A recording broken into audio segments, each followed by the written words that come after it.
V letošnjem letu je zapustila gledališče Alenka Bole Vrabac, ki je pustila kar velik pečat.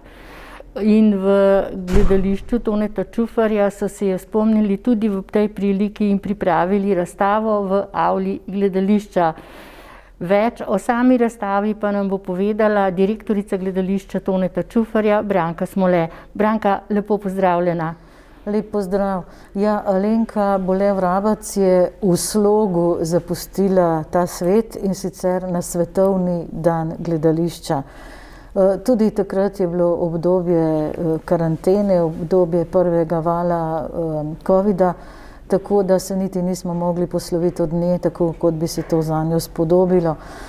Zato se spominjamo nanjo ob 33. Čufarjevih dnevih. Alenka Bole Vrabac je bila direktorica v gledališču Toneta Čufarja v 90. letih.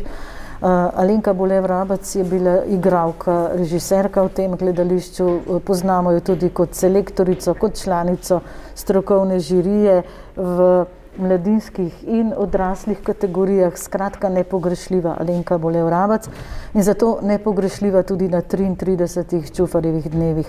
Vi pa jo na tej razstavi predstavljate malo drugače, z vseh strani.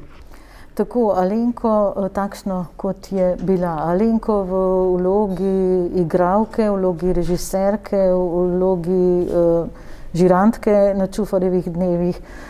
Ena od njenih fotografij prikazuje tudi njeno vlogo pooblaščenke, ki opravlja poroke. Seveda tu je tudi zbirka iz njene osebne zbirke, dragoceni prizori, dragocene karikature, ki so res, kar vabijo k ogledu. Skratka, ko pogledaš to razstavo, si rečeš, ja, to je bila Alenka Bole Vrabac.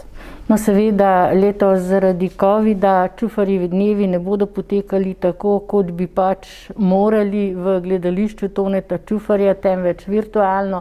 Pa vendar ostaniva sedaj pri tej razstavi. Imate pa v gledališču Toneta Čufarja še eno letošnjo dobitnico, to je Miroslava Bolte. Mirica, ki je pustila tudi velik pečat, tudi znana je bila v Hostarju kot igralka.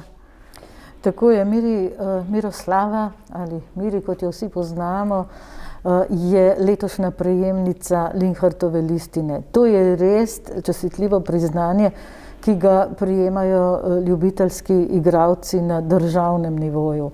Vsako leto jih izročijo ta priznanja na zaključni slovesnosti Linhartovega državnega srečanja, ki zadnja leta poteka v Postojni.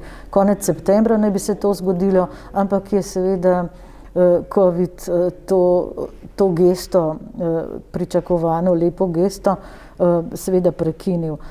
Potem smo načrtovali, da bi bila podelitev teh priznanj na Čufarjevih dnevih, ko smo še načrtovali, da se bodo zgodili tule, seveda z določenimi omejitvami. Vsako predstavo naj bi pogledali dvakrat v istem dnevu, ob 17. in ob 20. uri bi bila na ogled posamezna tekmovalna predstava. No, na sami otvoritvi Čufarjevih dni 14. novembra pa bi bila podelitev teh Linhartovih državnih nagrad. Podelil bi jih direktor Javnega sklada Republike Slovenije, magister Repnik. No, žal tudi ta možnost je zdaj odpadla, glede na to, da ostajamo virtualni. Pa kljub temu, Miroslava Bolte Miri je prejemnica Linhartove listine, je imenovana, lahko ji zaploskamo, pa vendar samo izročitev pa je še prepuščena covidu in bližnji prihodnosti, upam. Torej bomo rekli iskrene čestitke Miroslavi Bolte, Mirici, kot jo vsi poznamo, in pa vam pa hvala lepa za pogovor. Pa še povejva to, do kdaj bo tale razstava na ogled? Do konca Čufarjevih dni, torej do vključno 19. novembra. Seveda obiskovalci knjižnice bodo lahko deležni tega pogleda, sicer pa na spletu. Hvala lepa.